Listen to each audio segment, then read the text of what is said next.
जब हुस्न था उनका जलवा नुमा अनवार का आलम क्या होगा।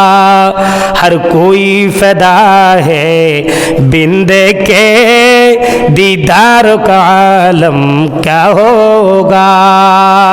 জোরে বলুন না সুবহানাল্লাহ। দুনিয়ার মানুষ আমার নবীকে না দেখে প্রাণ দিয়ে দিচ্ছে, না দেখে মাল দিয়ে দিচ্ছে, আর দেখলে কি অবস্থা হতো। জোরে বলুন না সুবহানাল্লাহ। আশিক এটা বলতেছেন, হার কুই ফেদা হে বিন দেখে, না দেখে যদি জান দিয়ে ফেলে দিদার কা আলম ক্যা হোগা, যদি নবীকে দেখতো কি অবস্থা হয়ে যেত।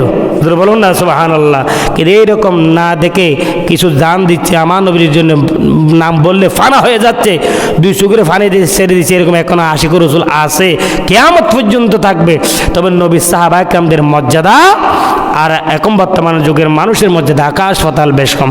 আমার নবী শেষ জামানার উম্মতের কথা এই জন্য বলেছিলেন যে তারা তো এই সাহাবীরা তোমরা তো আফজল মানুষ, তবে তারা এমন ব্যক্তি যারা আমাকে না দেখেও আমার জন্য পাগল হয়ে যাবে। না দেখে পাগল হওয়া, দেখে পাগল হওয়ার মধ্যে বেশ কম আছে। তো না দেখে বিশ্বাস করা এটা শক্ত বেশি। তোমরা তো দেখে আমাকে বিশ্বাস করতেছো, আর যারা শেষ জমানার মধ্যে আখির জমানার মধ্যে আসবে তারা আমাকে না দেখে বিশ্বাস করবে। আমি রসুলের নাম শুনলে পাগল হয়ে যাবে, আমি রসুলের নাম শুনলে নাম বলার সাথে সাথে মানুষ অনেক কিছু দিয়ে ফেলবে।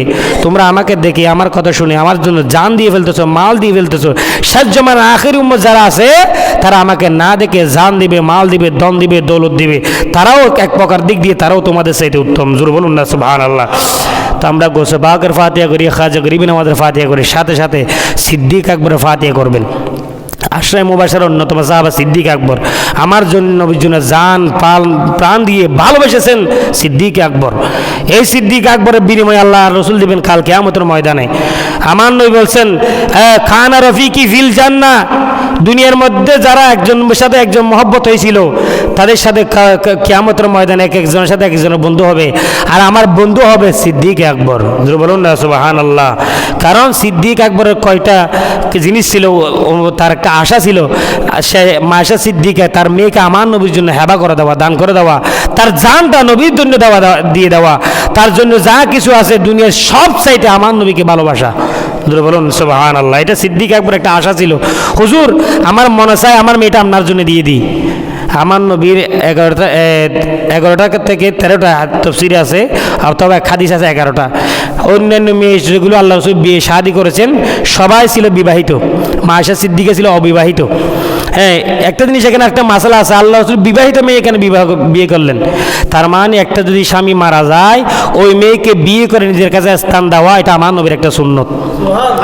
কিন্তু আমরা সহজে বিবাহিত মেয়েকে বিয়ে করতে চাই না, না, কিন্তু আমার নবীর একটা সুন্নত হলো বিবাহিত মেয়ে বিয়ে করা। আমার নবীকে চাইলে কি অবিবাহিত মেয়ে বিয়ে করতে পারতেন না সবগুলো? এই 11টার ভিতর 10টা ছিল বিবাহিত, শুধু একমাত্র মায়েশা সিদ্দিকা কি অবিবাহিত, সিদ্দিক আকবরের মেয়ে।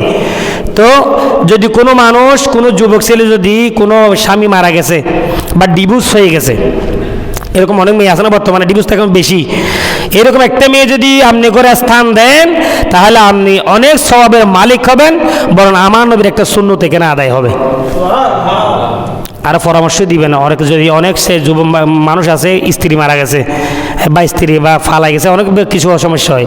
এরকম যদি একটা মানুষকে আপনি একটা বিবাহিত মেয়ে যার স্বামী নাই, হ্যাঁ, এরকম একটা মেয়ে বিয়ে করার জন্য যদি আপনি পরামর্শ দেন আপনিও সওয়াবের ভাগীদার হবেন। শুধু আবিয়াত মেয়ে হতুন আছে যে আছে না এরকম, কিন্তু আপনি যদি অবিবাহিত মেয়ে বিয়ে করার জন্য আপনি পরামর্শ দেন, বিয়ের মধ্যে অনেক কিছু সিস্টেম আছে।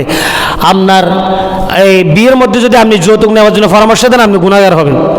বইরাত বেশি খাওয়ার জন্য পরামর্শ দিলে আপনি সমাজের মানুষ আপনাকে বিশ্বাস করে নিয়ে গেল যে আমার ফারিল্লা চাচা হুরা বাইফুজ যারা আছে, ভাই আমার ছেলেকে বিয়ে করবা একটু আসেন, তখন যৌতুক লেখার সময় আপনি সহ গিয়ে ওখানে সাইন করলেন, এই মেয়ের বাবা 1000 বইরাত দিতে হবে, 10 500 ফার্নিচার দিতে হবে, মোটর সাইকেল দিতে হবে, এত স্বর্ণ দিতে হবে।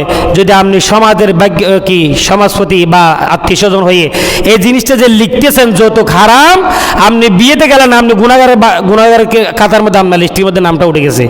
আজ যে যদি সমাজে কোনো বিবাহিত মেয়ে যদি আপনি গিয়ে টাকা দিয়ে হোক, পয়সা দিয়ে হোক, কথা দিয়ে হোক, বাত্রা দিয়ে হোক, হ্যাঁ, একটা মেয়েকে যদি আপনি বিবাহ শাদী দিতে পারেন, আপনি যে ব্যক্তি বিয়ের জন্য বসছে সে একটা স্বভাবের ভাগিদার, আর আপনি যে পরামর্শ দিলেন কথা দিয়ে বাত্রে টাকা পয়সা থাকলে টাকা পয়সাও দিবেন, তাহলে একটা আমার নবীর একটা অসহায় মেয়েকে সহায় দান করলে